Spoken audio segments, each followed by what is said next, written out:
London থেকে আগত নতুন পীর সাহেব যিনি নতুন ইমাম সেজেছেন উনি নাকি কোন কার্ড দিবে আর বাংলাদেশ বেঁচে যাবে।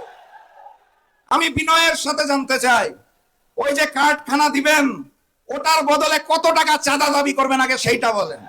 জুলাই যেই হাজারো শহীদের রক্তের বিনিময়ে নতুন বাংলাদেশ পেয়েছি, সেই বাংলাদেশকে যারা হিন্দুস্তানের কাছে আবারও নতুন করে করদ রাজ্য বানাতে চায়, যারা লন্ডন থেকে দেশে আসার আগে ভারতের কাছে দস্তখত করে বাংলাদেশে পা দেয়, তাদের কাছে, সেই নতুন জালিমের কাছে, সেই নতুন স্বৈরাচারের কাছে বাংলাদেশ নিরাপদ নয়।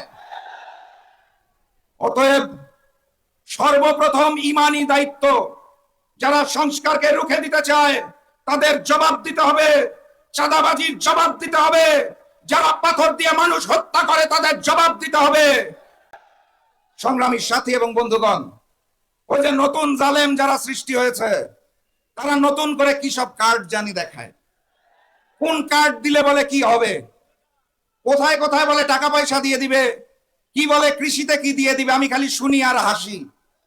ওই অতীতে এক জালেম ছিল, 10 টাকায় নাকি চাল দিত কেজি, মনে আছে আপনাদের? সেই 10 টাকার চাল পেয়েছিলেন, ঘরে ঘরে চাকরি পেয়েছিলেন, মূলা ঝুলানো হয়েছিল। লন্ডন থেকে আগত নতুন পীর সাহেব যিনি নতুন ইমাম সেজেছেন উনি নাকি কোন কার্ড দিবে আর বাংলাদেশ বেঁচে যাবে।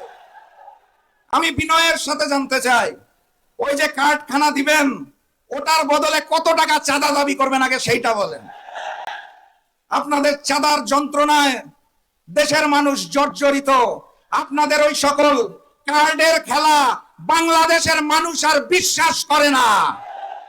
বাংলাদেশের মানুষ জানিয়ে দিয়েছে ঐক্যবদ্ধ বাংলাদেশের পক্ষে, 10 দলের পক্ষে আগামীতে বুলন্দ আওয়াজ উঠবে।